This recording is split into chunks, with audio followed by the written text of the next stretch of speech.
2002 April 17వ తారీఖు నేను baptism పొందుదామని బయలుదేరుతుంటే ఒక ముసలమ్మని శోధించాడు సైతాన్. ముసలమ్మని నేను కరెక్ట్గా 12 గంటలకు బాప్తీస్మాలు అన్నారు. నేను 12ంటికి బయలుదేరాను. ఎదురుగా వచ్చింది. ఎంత సింపుల్గా ఒక 60 ఉంటాయి. ఏడికి అబ్బాయి అందే. చర్చికి వెళ్తున్నా అన్న. ఆ వివరాలు ఎందుకులే అని. ఇప్పుడైనా కోటాలు సాయంత్రంగా అందే. నాకు ఇప్పుడు పోవాలనిపిస్తుంది, నేను పోతున్నా అన్న. ఎందుకో చెప్పరాదా, చెబితే మేము కూడా వస్తాంగా అందే. ఈయంతో నా సంగతి వదిలిపెట్టట్లా. బాప్తీస్మాలు ఇస్తాం అన్నారు కదా, రాత్రి కూటానికి వచ్చావుగా, వాక్యం విన్నావుగా, బాప్తీస్మాలు ఇస్తామని చెప్పి పిలిచారుగా, పొందుదామని పోతున్నా అన్న. బాప్తీసం నాకు 60, నేనే పొందట్లా. నీకు 20 కూడా లేవు, నువ్వెందుకు బాప్తీసం? నా కాలనీలో అబ్బాయి ఎట్నే తెలియక బాప్తీసం తీసుకుని చచ్చిపోయాడు. అమ్మ బాప్తీసం పొందితే బెడిస్తే చస్తారా? నేను చెబితే ఒట్టి మాట అనుకుంటే పోయి అడుగా. పోయి కూర్చున్నా, ఇక ఆలోచనలో పడ్డా. 2 గంటలు ఆలోచించా. చూడు ఏం స్ట్రోక్ ఇచ్చిందా ముసలమ్మ.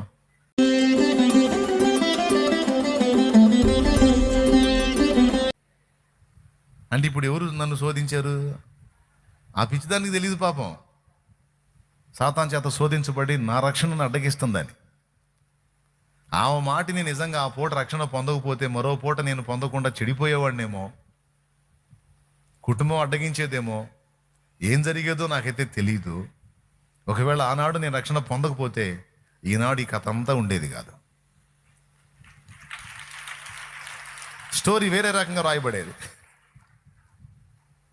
ఆ కీలకమైన టైంలో చేసిన ఒక చిన్న నిర్ణయం నా జీవిత గమనాన్నే మార్చింది. ఆ రోజున నేను చేసిన ఆ తీర్మానం నా జీవితంలో ఒక కీలకమైన మలుపు అయింది. అది నేను చెప్తుంది.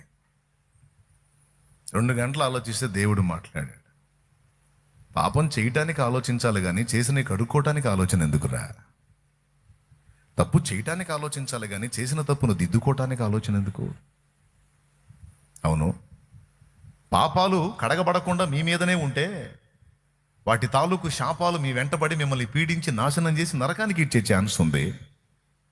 అట్లాంటి పాపాలని నా రక్తంతో కడుక్కొని పరిశుద్ధుడు అయితే శాపం పోయి దీవెన నీ జీవితానికి వచ్చింది, కానీ నాశనం ఎందుకు కలిగిద్దని నువ్వు భ్రమపడ్డావు?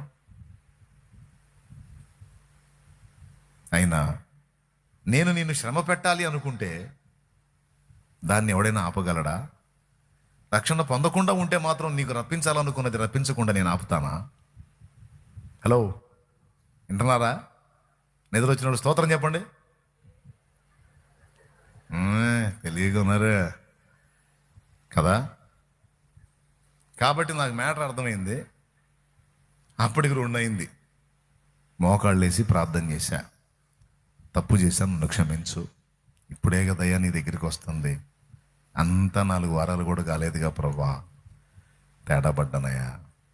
వెళ్తాను, నా పాపాలన్నీ కడిగేసుకుంటాను, నేను నీ బిడ్డగా బతుకుతాను.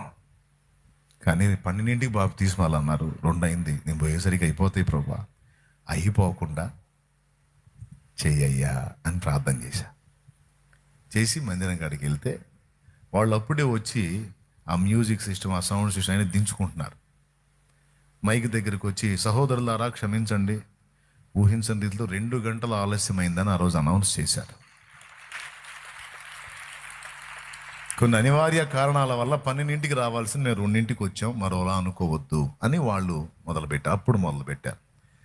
అప్పుడు ఆ 2 గంటలు ఎవరి కోసం ఆలస్యమైందో నాకు తెలుసు, వాళ్ళకేం తెలుసు?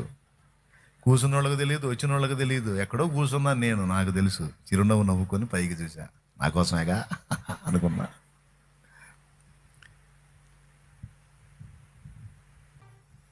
ఒకసారి ఆలోచించండి. ఆ రోజు ఆ సమూహంలో బాప్తీసం పొందుతున్న వాళ్ళలో షాలేమురాజు అనేవాడు కూడా ఒకడు ఉన్నాడు. ఎవ్వరికీ తెలియదు దేవుడు ఇంత కార్యాన్ని తలపెట్టి ఆ రోజు ఆ కార్యాన్ని జరిగిస్తున్నాడని. 2 hours లేట్, 2 గంటల ఆలస్యం నా కోసం చేశాడు నా తండ్రి. నా రక్షణ కోసం చేశాడు. నా ఒక్కడిని ఎంత సీరియస్గా తీసుకున్నాడో చూడు. అలాగా ఈరోజు తటపటాయిస్తున్న నీ రక్షణను కూడా అంతే సీరియస్గా తీసుకున్నాడు తమ్ముడా, చెల్లి. నీ లైఫ్కి ఒక టర్నింగ్ పాయింట్ ఇది. దాని విలువ నీకు ఇప్పుడు అర్థం కాదు, భవిష్యత్తులో అర్థమైతే. అర్థమైందా? లూకాసు వార్త 7వ అధ్యాయము 36వ వచనం నుంచి చదువుతున్నాను, చిత్తగించండి. పరిసయ్యులలో ఒకడు తనతో కూడా భోజనము చేయవలెనని ఆయనను అడిగాను. ఆయన ఆ పరిసయ్యుని ఇంటికి వెళ్ళి భోజన పంక్తిని కూర్చుండగా ఆ ఊరిలో ఉన్న పాపాత్మురాలైన యొక్క స్త్రీ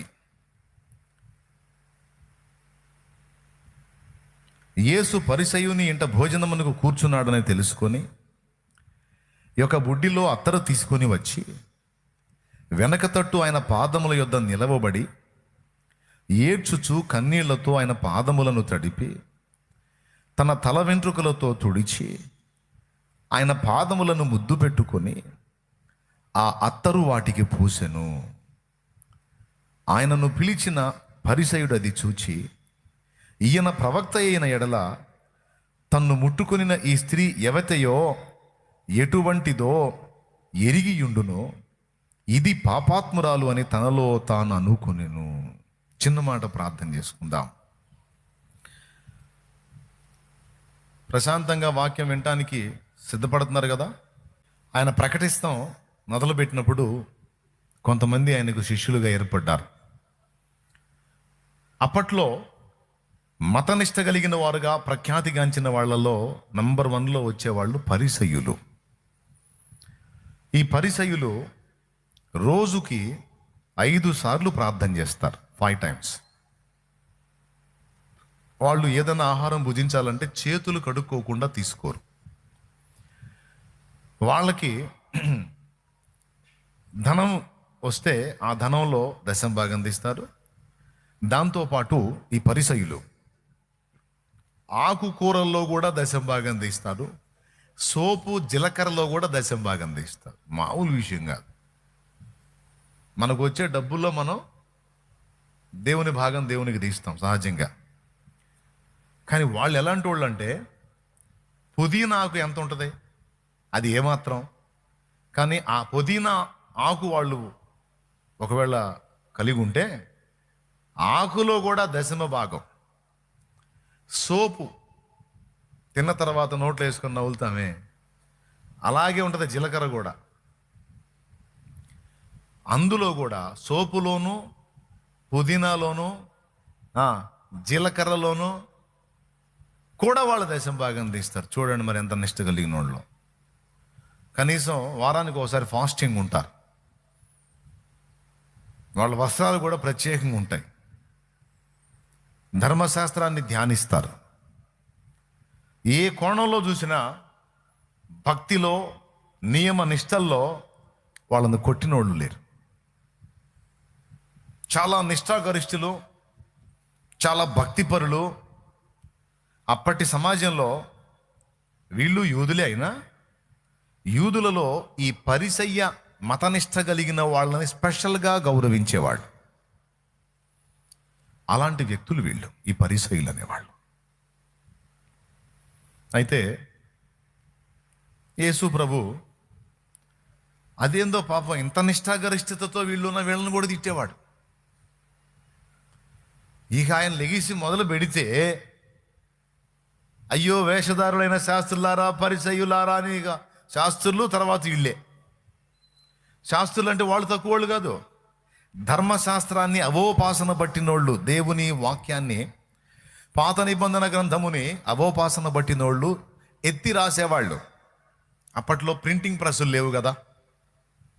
ఇప్పుడంటే ప్రింటింగ్ ప్రెస్ వచ్చింది. మనం ఒక పుస్తకం ఇస్తే 1,00,000 కాపీలని ఇస్తాడు, 1,00,000 కాపీలని ఇస్తాడు ముద్ర చేసి. అప్పట్లో ఈ ప్రెస్సులు లేవు కదా, ఎత్తి రాయటమే. చర్మపు కాగితాలు ఉంటాయి, వాటి మీద పాత నిబంధన ప్రవక్తల ప్రవచనాలన్నీ, లేఖనాలన్నీ, ఆదికాండం నుండి మలాకి గ్రంథం వరకు పాత నిబంధన ప్రవక్తల ప్రవచనాలన్నీ కూడా వాళ్ళకి అందిన కాడికి ఎత్తి రాస్తూ ఉండేవాళ్ళు. పుస్తకాలు తయారు చేస్తూ ఉంటారు శాస్త్రులు అంటే వాళ్ళు. అలా రాసినటువంటి గ్రంథాలు చాలా ఎక్కువ వెలకి వాళ్ళ ప్రజలకు అందిస్తూ ఉండేవాళ్ళు. చాలా ఖరీదన్నమాట. వాళ్ళు లేఖనాలు ఎత్తి రాసేవాళ్ళు. పరిసయ్యులు అంటేనేమో ఇందాక నేను చెప్పినట్టుగా మతనిష్ట కలిగిన వాళ్ళు. కానీ ఈయన లైన్లోకి వచ్చి రావటమే ఉతుకుడు కార్యక్రమం మొదలుపెట్టి అచ్చంగా వాళ్ళనే టార్గెట్ చేశాడు. ఎవరిని? లేఖనాలు ఎత్తి రాసి లేఖనాలను అవగాహన కలిగి అవోపాసన పట్టిన శాస్త్రులను మతనిష్టతో, నిష్ఠాగరిష్టతతో, పుదీనాలోను జీలకర్రలో కూడా దశంభాగం తీసేంత నియమనిష్ట కలిగినటువంటి వాళ్ళలో పరిసయ్యులతో రోజు ఆయనకు వాదనే. అంటాడు, అయ్యో వేషధారుడైన శాస్త్రులారా, పరిసయ్యులారా, మీరు మీ సమస్త రాబడిలోను, పుదీనాలోను, సోపులోను, జీలకర్రలోను 10వ భాగము తీస్తారు. కానీ దేవుడు చెప్పిన న్యాయమును, కనికరమును, విశ్వాసమును, ప్రేమను మీరు నిర్లక్ష్యం చేశారు. వాటిని మానక వీటిని చేయవలెను, కానీ వీటిని మీరు నిర్లక్ష్యం చేశారు. అందుకే మీరు మతనిష్ట కలిగిన వ్యక్తులుగా కనపడుతున్నారు, కానీ మీ దగ్గర 4 లేవు. న్యాయము లేదు, కనికరము లేదు, ప్రేమ లేదు, విశ్వాసం లేదు. వెలుచూపులకి విశ్వాసం గల్లవారుగా పిక్చర్ ఇస్తున్నారు తప్ప మీరు సున్నం కొట్టిన సమాధులు అన్నాడు. సమాధులను చూసారా? ఎంతో అందంగా అలంకరించబడతాయి, కానీ లోపల ఉండేది ఏమిటి? కుళ్ళిపోయిన మృతదేహం. మీరు గిన్నెయు పళ్ళెమును వెలుపట శుభ్రపరుస్తారు, కానీ లోపల దోపుతోనూ అజితేంద్రియత్వంతోనూ నిండి ఉంటారు. మీ దగ్గర సాధుత్వం లేదు, జితేంద్రియత్వం లేదు. మీ దగ్గర వెలిచూపులకే మీరు పరిశుద్ధులు, కానీ మీ లోపలంతా కూడా కల్మషముతో నిండిపోయి ఉన్నారు. మిమ్మల్ని చూస్తుంటే నాకు అసహ్యం పుడుతుందని వేసాడు కేక.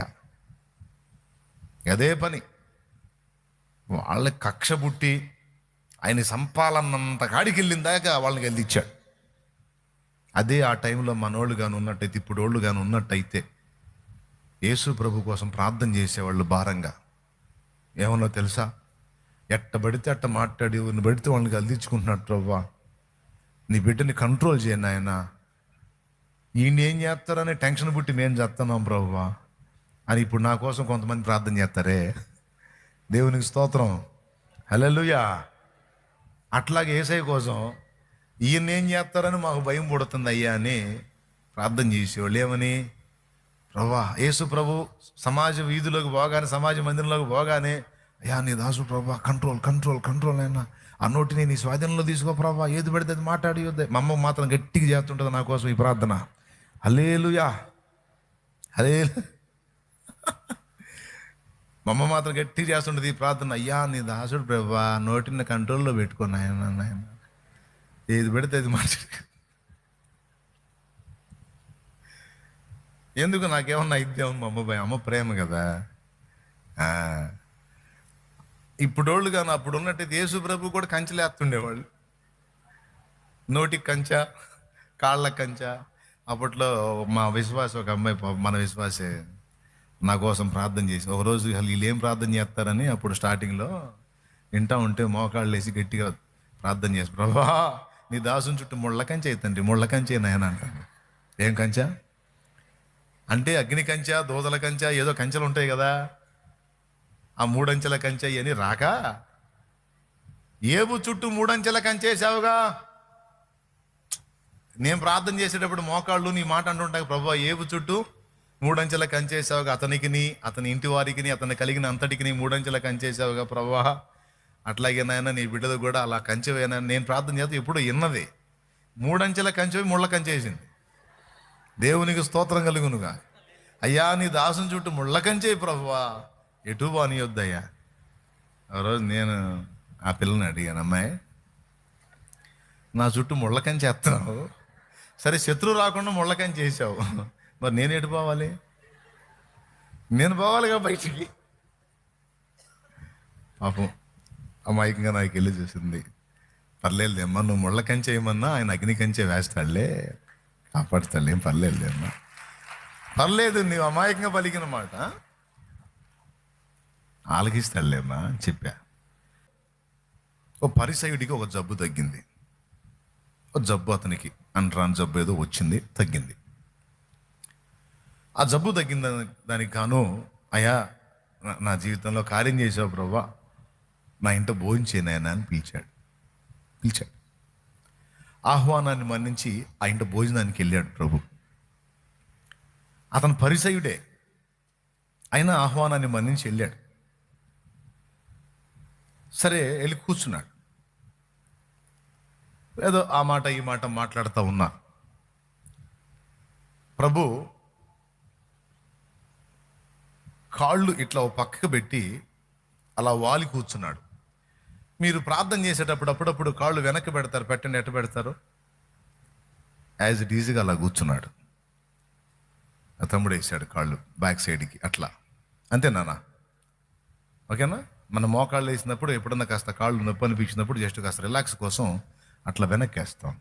ఇప్పుడు మీ పాదాలు మీకు ముందున్నాయా వెనకున్నాయా? రైట్. ఆ పొజిషన్లో ప్రభు కూర్చున్నాడు. కూర్చొని ఏదో ఎదురు మాట్లాడుతూ ఉన్నాడు.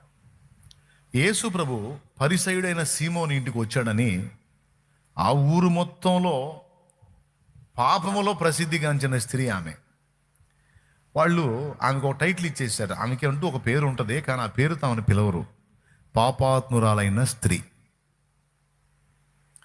ఆమె పేరు. ఇంకంతే, ఇంకంత మించి వేరే పేరు అక్కడ రాయబడలా. ఆ పాపాత్మురాలైన స్త్రీ ఈ సంగతి తెలుసుకొని నేరుగా పరిసయ్యుని ఇంటికి వచ్చింది. వచ్చేటప్పుడు ఒక అత్తరు బుడ్డి తీసుకొని వచ్చి ఆ యేసు ప్రభు పాదాలు వెనక తట్టుంటే ఆయన ఎదుటికి రాకుండా ఆయన వెనక పాదాల దగ్గర ఉండి ఆ పాదాల దగ్గర కూర్చొని ఈ ముఖాన్ని ఆ పాదాలు కానిచ్చి ఏడుస్తుంది. ఎంత ఏడ్చిందంటే ఆ రెండు కాళ్ళు తడిసిపోయినాయి.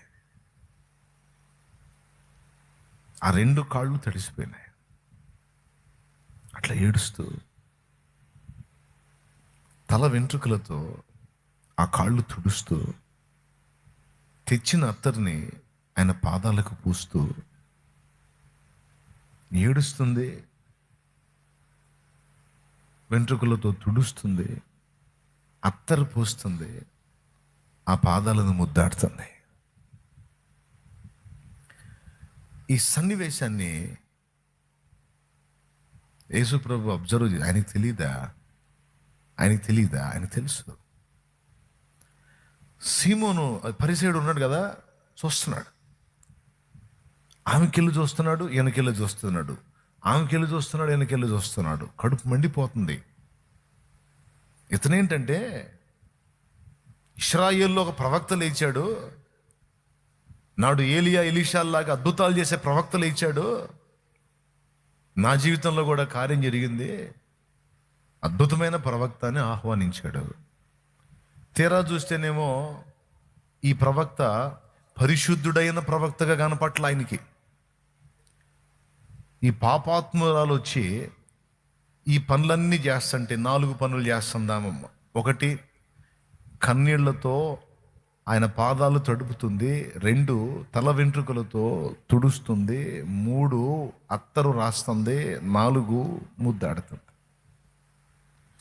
ఈ తంతు చూసి చిరాకు పుట్టింది. ఎవరికి?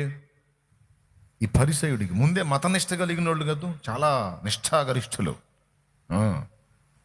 కోపం వచ్చేసి మనసులో అనుకున్నాడు, పరిశుద్ధాత్ముడు ఈ అంశాన్ని రాయించేటప్పుడు లేఖనంలో యాజ్ ఇట్ ఈజ్గా అతడు ఏ పదాలు వాడాడో అయ్యే రాయించాడు. యవతయో, ఇది యవతయో, యవతివే నువ్వు అనే పదం ఒక స్త్రీ మరో స్త్రీనన్నా, ఒక పురుషుడు మరో స్త్రీనన్నా అది దూషణ. ఎవరమ్మా నువ్వు అనేది వేరు, యవతివే నువ్వు అంటే దూషణ అది. కానీ అక్కడ ఏముందో తెలుసా? ఈమె యవతయో. ఓకే, ఆ డైలాగ్ ఉందా లేదా? ఎక్కడుందో చూడండి. 39వ వచనం చదువునానా? ఆయనను పిలిచిన పరిసయుడు అది చూచి, ఈయన ప్రవక్త అయిన ఎడల తన్ను ముట్టుకొనిన ఈ స్త్రీ యవతియో ఎటువంటిదో ఎరిగి ఉండును, ఇది పాపాత్మురాలు అని తనలో తాను అనుకొనెను. అద్దుకో, యవతయో అన్నాడు. ఇది ఈమె కాదు, ఇది పాపాత్మురాళ్ళు, లేకి మనిషి, చెండాలపు స్త్రీ. ఛీ, ఇలాంటి గలీజ్ మనిషి వచ్చి ఆయన పాదాలు పట్టుకొని అంత కార్యక్రమం చేస్తుంటే ఇదిల్చి వేయకుండా సైలెంట్గా ఆమె చేసే సన్మానాన్ని పొందుతున్నాడు. ఈయన ప్రవక్తనా అని ఇతని మనసులో ఇతను ఆవేదన పడుతున్నాడు. ఎందుకు? పొరపాటును పిలిచానే ఈయన నేను. వెంటనే ప్రభువారు అప్పటిదాకా ఆమె చేస్తున్న ఆ కార్యం వైపు చూస్తున్నాడు. ఏడుస్తుంది, కన్నీళ్లతో కాళ్ళు కడుగుతుంది, వెంట్రుకలతో తుడుస్తుంది, అత్తరు పోస్తుంది. మరి తన కాళ్ళకు అలా చేస్తున్నప్పుడు ఆమెను అబ్జర్వ్ చేస్తూ ఉన్నాడు. ఎప్పుడైతే ఈ సీమోన్ ఆ మాట అనుకున్నాడో, ఈ పరిసయుడు అలా అనుకున్నాడో, ఈమె ఎవతయో ప్రవక్త అయితే ఈయనకు తెలియదా, ఇది పాపాత్మురాలని ఇట్లాంటి మాటలు ఎప్పుడైతే అనుకున్నాడో టక్కున సీమోన్కి వెళ్ళి తిరిగాడు. బయటికల్లా లోపల, అంటే లోపల అనుకుంటే ఈయనకు తెలియదు అనుకున్నాడు. అర్థమైందా? యోహాను సువార్త 2లో ఉంటుంది, ఆయన ప్రతి మనుషుని ఆంతర్యం ఎరిగినవాడు.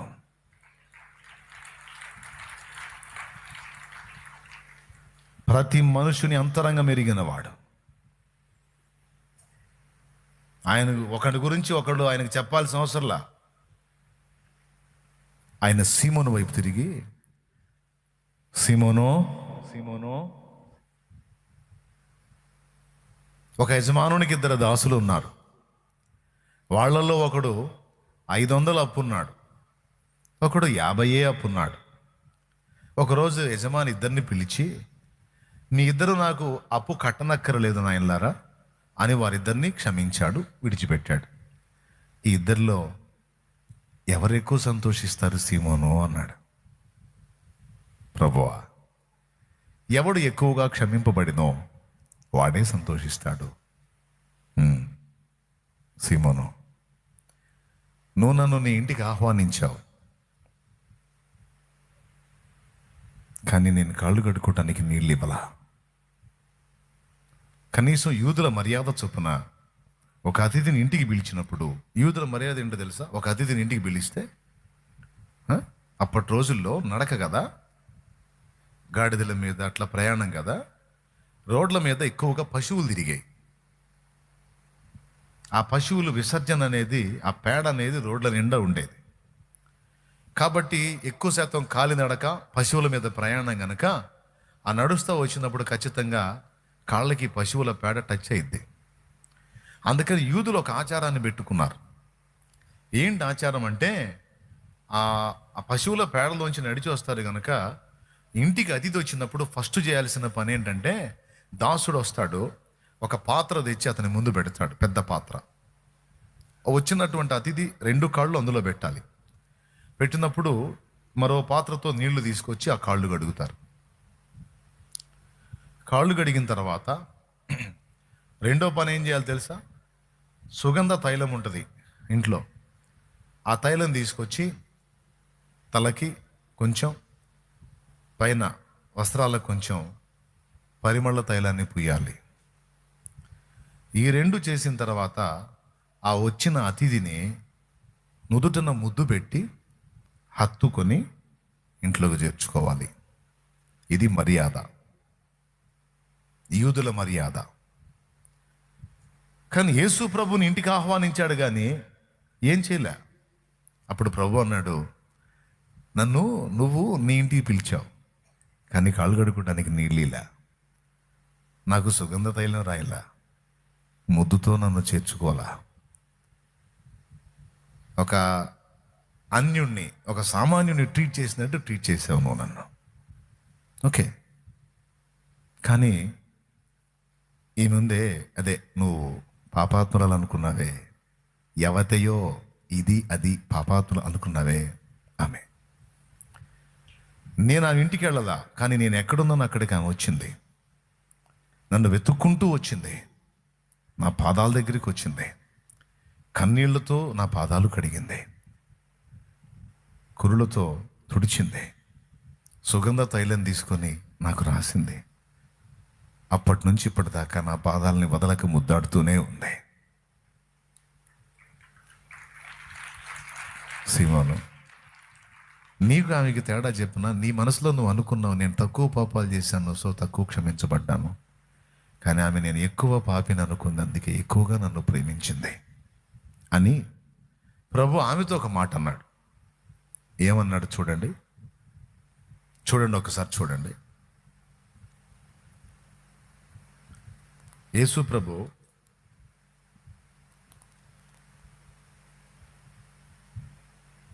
48వ వచనం చదువునానా. నీ పాపములు క్షమింపబడి ఉన్నవి అని ఆమెతో అనెను. దేవునికి స్తోత్రం కలుగునుగాక. సో పాయింట్ నెంబర్ 1, యేసు ప్రభు పాదముల చెంత ఒక వ్యక్తి వచ్చి అక్కడ ఆశ్రయించినప్పుడు ప్రభు చేసినటువంటి మొదటి కార్యం ఏంటంటే వారి పాపములను ఆయన క్షమించాడు, ఆమె పాపాలని. ఇప్పుడు ఆమె సంగతి కొద్దిగా ఆలోచిద్దాం కొంచెం.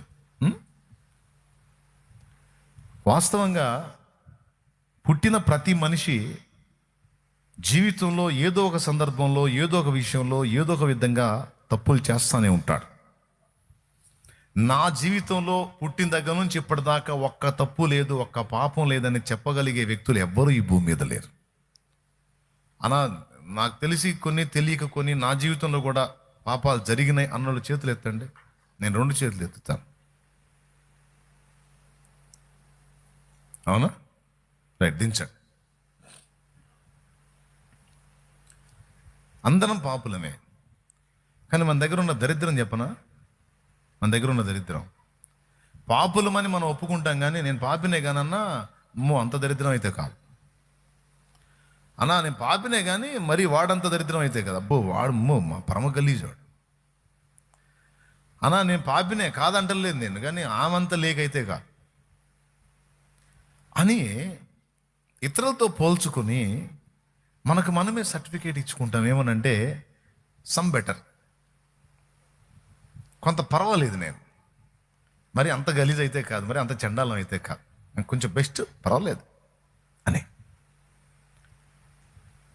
పాపం విషయంలో బాగా వినండి నాయన. 2 చేతులు ఎత్తి స్తోత్రం చెప్పండి, గట్టిగా చెప్పండి. ఇంకొకసారి చెబుతారా? రైట్, బాగా వినండి. పాపం విషయంలో ఆ కేటాయింపులు ఏం లేవు. అర్థమైందా? పాపి పాపే, తెలిసి చేసినా, తెలియక చేసినా, కొన్ని చేసినా, ఎక్కువ చేసినా పాపి పాపే. జైల్లో పడ్డోడిని ముద్దాయని అంటారు, కానీ హత్య చేసినోడిని ముద్దాయని, జేబు కొట్టినోడిని పెద్దాయని అనరు. అర్థమైందా? ఇద్దరూ జైల్లో ఉన్నారు, ఇద్దరు ముద్దాయిలే. పాపం కూడా అందరినీ అలా బంధించింది. కానీ మనుష్య నైజం చెప్పనా, దేవుని ముందుకు వచ్చినప్పుడు కావచ్చు, మన మనస్సాక్షి విషయంలో కావచ్చు, మనం చాలా మెళకువగా జాగ్రత్తగా ఉండాలి. మన గురించి మనం సర్టిఫై చేసుకోకూడదు.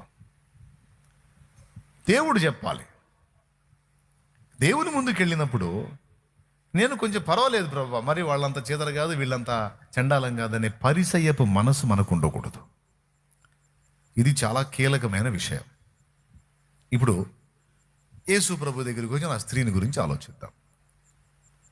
ఓ మాట చెప్తానండి,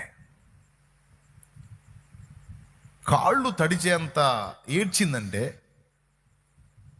మీరు ఏడవండి చూద్దాం. ఎన్ని కన్నీళ్ళు వస్తాయో ఆ కన్నీళ్ళు కాళ్ళు కడుగుతాం, ఏమాత్రం వస్తాయో చూద్దాం. ఒక్కసారి ఎప్పుడన్నా ఆ విషయాన్ని గురించి ఆలోచించారా? ఒక మనిషి ఏడవాలంటే సినిమా వాళ్ళు ఆ గ్లిజరిన్ కొట్టుకొని ఏడుస్తారు ఆ కళ్ళలో. అర్థమైందా? కానీ రియల్గా ఒక మనిషి ఏడవాలంటే చాలా బాధ కలిగి హృదయములో కదలిక వచ్చినప్పుడు, హృదయం స్పందించినప్పుడే కళ్ళల్లోంచి కన్నీళ్ళు వస్తాయి. ఇది సైంటిఫిక్గా రుజువైన విషయం.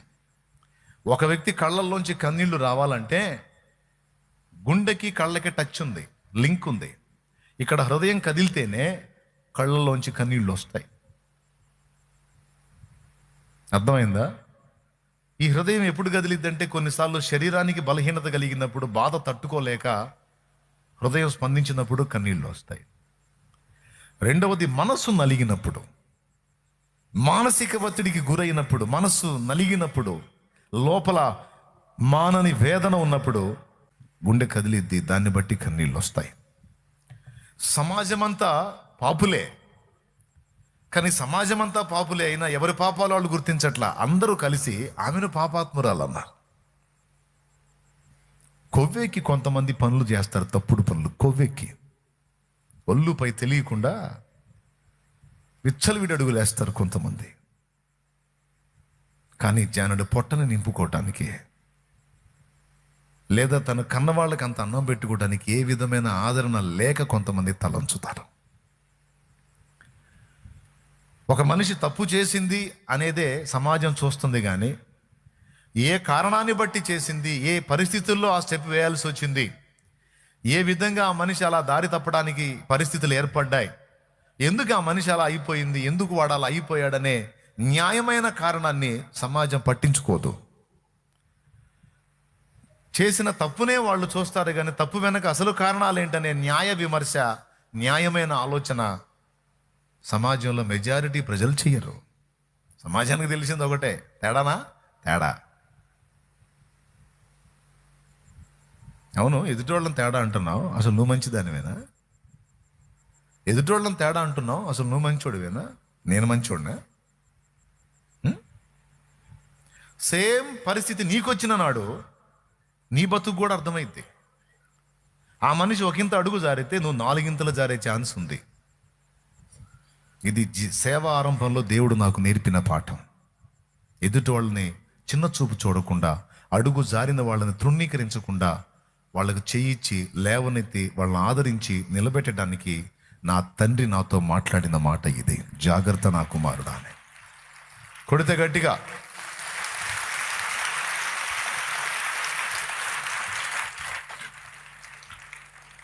సమాజంలో ఒక్కళ్ళు కూడా ఆమెను జాలి దాల్చకుండా, ఆ మనిషి వస్తున్నా పోతున్నా, ఆ మనిషి కూడా సమాజంలో ఒక్కతే, కోర్స్ తప్పులో ఉంది, కానీ ప్రేమగా ఆమెను ఆదరించి, ఏంటమ్మా నీ పరిస్థితి, ఎందుకు అలా అయిపోయావు, ఎందుకమ్మా నీకు ఆ పరిస్థితి వచ్చింది, ఎందుకు నీ ఆ కర్మ పట్టింది, ఎందుకు నువ్వు అట్లా అయిపోయావు, నీ జీవితం ఎందుకు అలా విచ్ఛిన్నం అయిపోయింది, ఏంటమ్మా నీ పరిస్థితి అని ఆమెని ప్రశ్నించిన వాడు లేడో. కానీ యేసు ప్రభు గురించి వింది. ఆయన గురించి విని ఆయన అబ్జర్వ్ చేసింది. ఆమె చూసిన సమాజంలో ఎంతో మంది ఉన్నారు, కానీ యేసు ప్రభు లాంటోడు ఒక్కడు కూడా కనపడలా. కొంతమంది మనుషులను చూస్తే, మనుషుల్లో కూడా కొంతమంది ఉంటారు, వాళ్ళని చూస్తే మనకేమనిపించిందంటే వాళ్ళని హత్తుకొని ఏడుస్తూ గోడంతా చెప్పుకోవాలనిపించింది. ఎందుకంటే వాళ్ళు అర్థం చేసుకుంటారనే భావన మనకు కలిగింది. కొంతమందిని చూస్తే కనీసం ఆ ప్రాంతంలో ఉండబుద్ధి కాదు. కొంతమందిని చూస్తే అమాంతం వెళ్ళి హత్తుకొని పెద్దగా ఏడవాలి అనిపిస్తుంది, గోడంతా చెప్పుకోవాలనిపిస్తుంది. నా దగ్గరికి కొంతమంది బిడ్డలు వచ్చినప్పుడు వాళ్ళు అడిగింది ఏందో తెలుసా? అన్నా నువ్వేం చేయొద్దన్నా, నేను 2 మాటలు చెప్పుకుంటాను వినన్నా అని అడిగిన వాళ్ళు ఉన్నారు. ఇంక నేనేం మాట్లాడకుండా చెప్పమ్మా విన్నా. కొంతమంది ఎదుటి వాళ్ళ హృదయాన్ని అర్థం చేసుకోగలుగుతారు, కొంతమంది అర్థం చేసుకోలేరు. కానీ ఈమె విషయంలో మాత్రం సమాజం మొత్తం కూడా టైటిల్ ఇచ్చేసింది, అది ఇది పాపాత్మురాలు, ఇది మామూలుది కదా. కానీ ఒక్క యేసు ప్రభు మాత్రమే ఆమెను అర్థం చేసుకోగలడు. సమాజం నన్ను క్షమించదు, కానీ సమాజం నన్ను ఒప్పుకోదు, కానీ ఈయన సమాజంలో ఒక్కడు కాదు, సమాజం మొత్తానికి మాదిరి. ఈయన సమాజంలో ఒకడు కాదు, ఈయన మా నాన్న, ఈయన మా నాన్న, ఈయన నా తండ్రి. బిడ్డ ఎంత చెడిపోయిందైనా ఒక తండ్రి మాత్రమే అర్థం చేసుకుంటాడు, జన్మనిచ్చిన తండ్రి కనుక. అది కూడా కొంతమంది తండ్రులు అర్థం చేసుకోరు, కొందరు అర్థం చేసుకుంటారు. సమాజం అంతా కోడై కూసి నిందించిన నాన్న మాత్రం ఒప్పుకోడు. అన్నయ్యమ్మా ఎదవలు ఎన్ననుకుంటే ఏమే, నువ్వు నా బిడ్డ, నా బంగారు తల్లివమ్మా నువ్వు అని నాన్న దగ్గర తీసుకుంటాడు. నాన్న అర్థం చేసుకుంటాడు. ఒకవేళ కొంతమంది తండ్రులు అర్థం చేసుకోకపోయినా నా యేసయ్య అర్థం చేసుకుంటాడు అని ఆమెకు అర్థమైంది. ఆమె ఎన్ని రోజుల నుంచి దాచుకుందో ఆ గుండె వేదన, ఆ దుఃఖం, ఆ కన్నీరు, ఈరోజు ఆయన పాదాలు దొరికేసరికి, ఆ పాదాలు అలా చిక్కగానే, ఈ తల పాదాలకు ఆనించగానే ఆయన స్పర్శ, ఆ పరిశుద్ధుడు, ఆ నీతిమంతుడు, ఆ కన్న తండ్రి, ఆ సృష్టికర్త, వాత్సల్యపూర్ణుడు ఆయన పాదాలు స్పర్శించగానే తన గుండెలో ఉన్న బాధంతా అక్కడ వెళ్ళబోసింది. ఏడుస్తానే ఉంది, ఏడుస్తానే ఉంది, ఏడుస్తానే ఉంది. హృదయం ఎంత నలిగిపోతే అంత ఏడుపు రావాలండి. కాళ్ళు గడిగే అన్ని కన్నీళ్ళు ఎలా వస్తాయండి ఒక మనిషికి?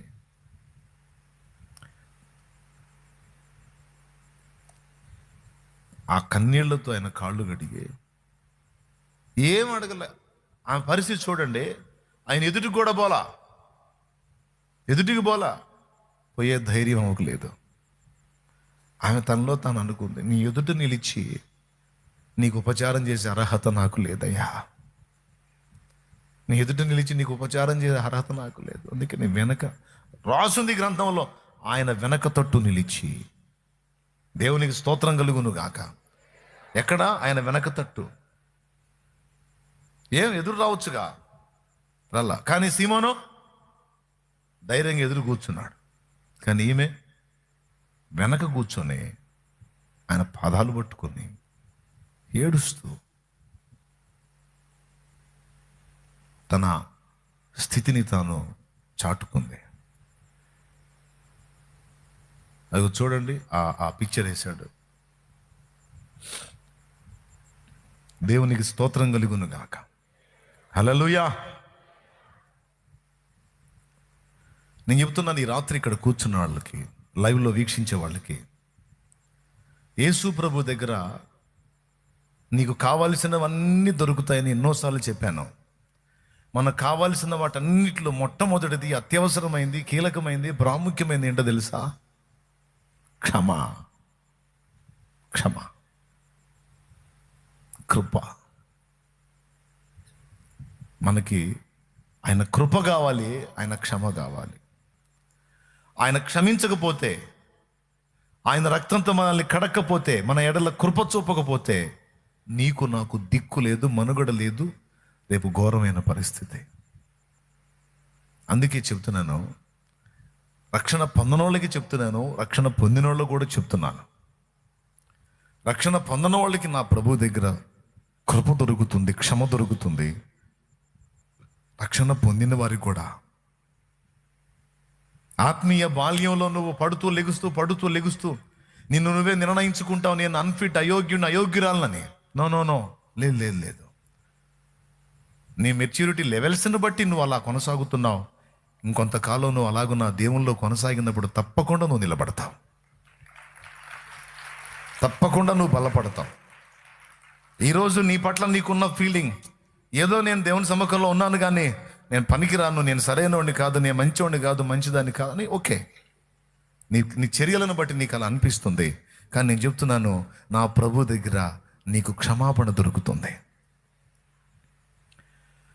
ఎప్పుడో సంవత్సరానికి ఒకసారి, 6 నెలలకు ఒకసారి, ఆదివారం ఒకసారి కాదు, ప్రతిరోజు నువ్వు ఆయన పాదాల దగ్గరికి వెళ్ళి ఆయన పాదాలను నీ కన్నీళ్లతో తడిపి నువ్వు క్షమను వేడవచ్చు, కృపను వేడవచ్చు. ఖచ్చితంగా దొరుకుతుంది. ఎందుకంటే ఆయన బహుగా క్షమించువాడని రాసుంది. కృప చూపుటకు ఆయన పిసినిగొట్టు కాదు, పేదవాడు కాదు, కృప చూపుటకు ఆయన ఐశ్వర్యవంతుడు అని రాసుంది. యేసు ప్రభు పాదాల దగ్గరికి వచ్చి ప్రతి భక్తుడు, క్రీస్తునందున్న ప్రతి విశ్వాసి, సేవకుడు, పరిచారకుడు అన్న భేదం లేకుండా ఆయన పాదాలు మనకి దొరకబుచ్చుకొని మనం ఫస్ట్ అడగాల్సింది ఏవేవో కాదమ్మా, ఏవేవో కాదు. దోష పరిహారం, పాపక్షమాపణ అడగాలి మొదట. ఈ రాత్రి ఇంతగా మనం ఆయన పాదాల దగ్గరికి వచ్చేసాం. ఆయన పాదాల దగ్గరికి వచ్చాం. ఈరోజు పాదాల దగ్గరికి వచ్చాం. ఎన్నో సమస్యలతో, ఎన్నో ఇబ్బందులతో, ఎన్నో ఒత్తిళ్లతో, ఎన్నో శోధనలతో, ఎన్నో ఓటములతో, ఎన్నో బలహీనతలతో, ఎన్నో ఆటుపోట్లతో ఈరోజు ఆయన పాదాల దగ్గరికి వచ్చాం. వచ్చిన వాళ్ళ పరిస్థితులు, ఎవరి పరిస్థితులు బాగలేవు. ఎవరికి తగ్గ వేదనలు వాళ్ళకు ఉన్నాయి, ఎవరికి తగ్గ కన్నీళ్ళు వాళ్ళకు ఉన్నాయి, ఎవరికి తగ్గ సమస్యలతో వాళ్ళు నలిగిపోతున్నారు. కదిలిస్తే ఏడుస్తారు, పైకి ఏదో నవ్వు పులుంకొనట్టు నవ్వుతా తిరుగుతున్నారు, కానీ గుండె నలిగిపోయి ఉన్నారు. అయినా సరే నా ప్రభు పాదాల దగ్గర సమాధానం దొరుకుతుందని ఆయన పాదాల దగ్గరికి వచ్చారు. చాలా సంగతులు మీరు ప్రార్థన చేయాలనుకొని వచ్చారు, దేవుణ్ణి అడగాలనుకొని వచ్చారు, దేవుని దగ్గర పొందాలనుకొని వచ్చారు. రైట్, తప్పకుండా దొరుకుతాయి నీకు. యేసు ప్రభు కూడా రమ్మంది అక్కడికే. రా, నా దగ్గరకు రా అన్నాడు. ఆయన పాద సన్నిధికి రమ్మని పిలిచాడు. మనం ఆశ్రయించాల్సినటువంటి అద్భుతమైనటువంటి స్థలం, ఆశ్రయపురం, ఆయన పాద సన్నిధి.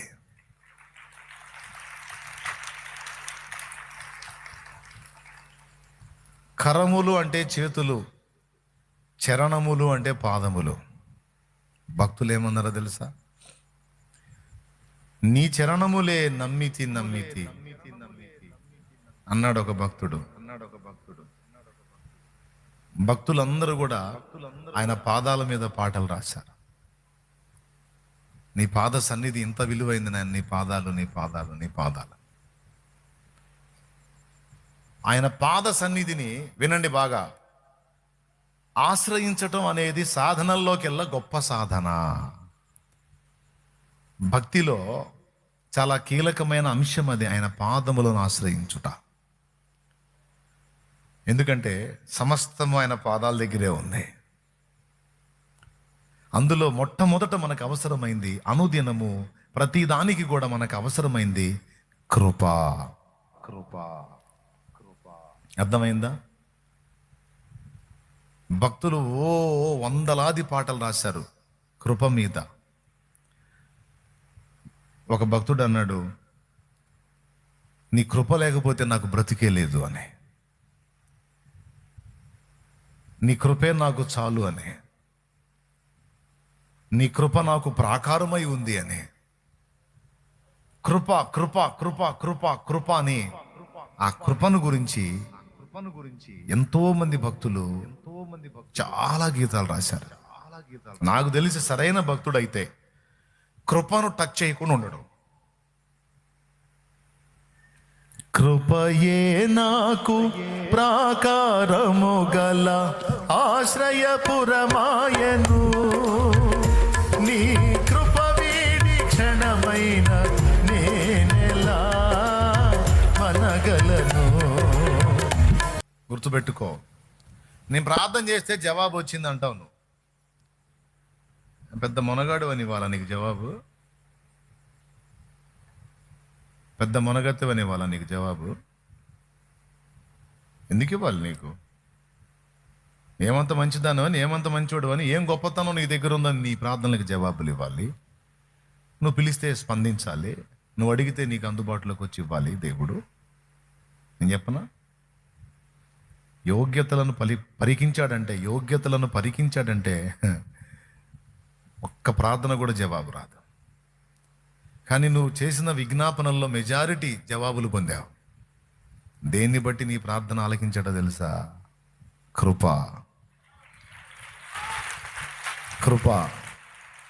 కృపను బట్టి నీ ప్రార్థన వినబడింది. అక్కడ కృపను ఆధారం చేసుకొని, కృపను బట్టి నీ మొరకు జవాబిచ్చాడు ఆయన.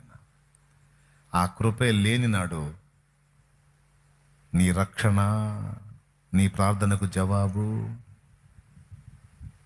హుళక్కే లేదు. అందుకే కృప ఎంత కీలకం అంటే అంత కీలకం. నాకు కూడా దేవుడు ఒక పాట ఇచ్చాడు, ఉన్నదంతా కృపలోనే ఉందని. కృప చాలును, నీ కృప చాలును, ఎన్నటెన్నటికి నీ కృప చాలును, తరతరములకు నీ కృప చాలును, కృప చాలును, నీ కృప చాలును. ఐశ్వర్యము కంటే కృప ఉత్తమం, జీవము కంటే నీ కృప ఉత్తమం. ఐశ్వర్యము కంటే కృప ఉత్తమం, జీవము కంటే నీ కృప ఉత్తమం. కృప. ఆ కన్నీళ్లు చూశాడు, ఆ దీన మనసు చూశాడు, ఆ వేదన చూశాడు, ఆ పశ్చాత్తాపం చూశాడు.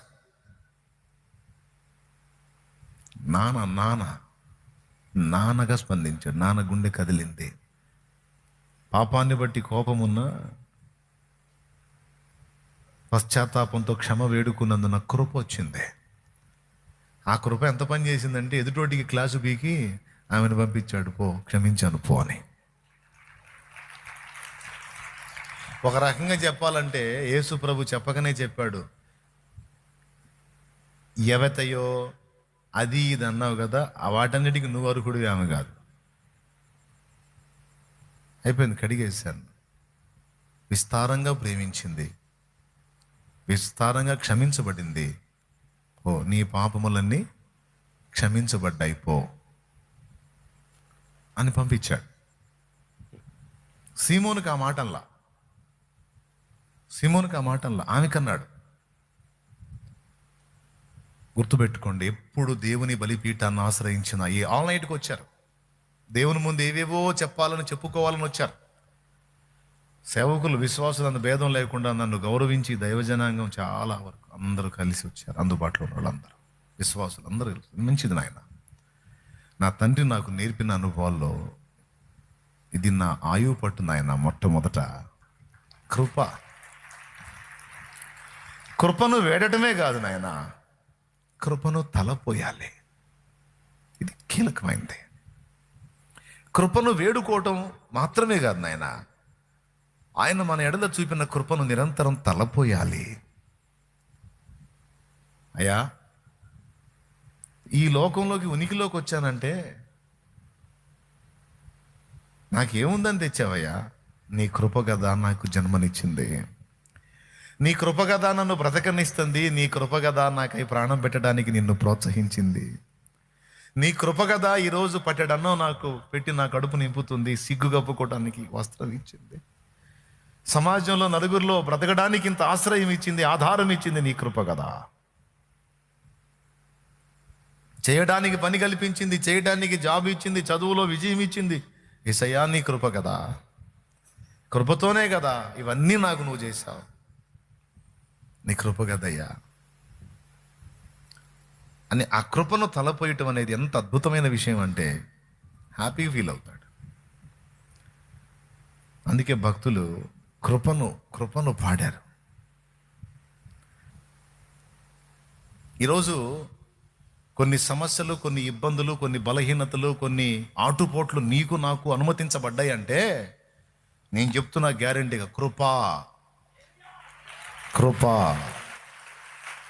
నిన్ను నాశనానికి అప్పచెప్పదలుచుకోవాలా, నిన్ను నాశనానికి అప్పచెప్పదలుచుకోవాలా. సొదొమ గొమొర్రా వాళ్ళలాగా నిన్ను నాశనం చేయదలుచుకోవాలా. నువ్వు బాగుండాలని కోరుకున్నాడు, బతికుండాలని కోరుకున్నాడు, ఆయన కొరకు బ్రతకాలని కోరుకున్నాడు. నీవు 10 మందికి దీవెనకరంగా ఉండాలని కోరుకున్నాడు. విరిగి నలిగిన హృదయం గలవాడిగా గలదానిగా నువ్వు తయారు కావాలని కోరుకున్నాడు. 10 మందికి పరిమళ సువాసనగా నీ జీవితం ఉండాలి అని ఆశించాడు. అందుకే అవసరమైనప్పుడు అవసరాన్ని బట్టి కొన్ని ప్రతికూలతలు రాణిస్తున్నాడు. నేను చెప్తున్నాను, ఈ రాత్రి ఆటుపోట్లు, ప్రతికూలతలు నువ్వు ఫేస్ చేస్తున్నావు అంటే కృప నీ మీద ప్రవహిస్తూ ఉందని అర్థం.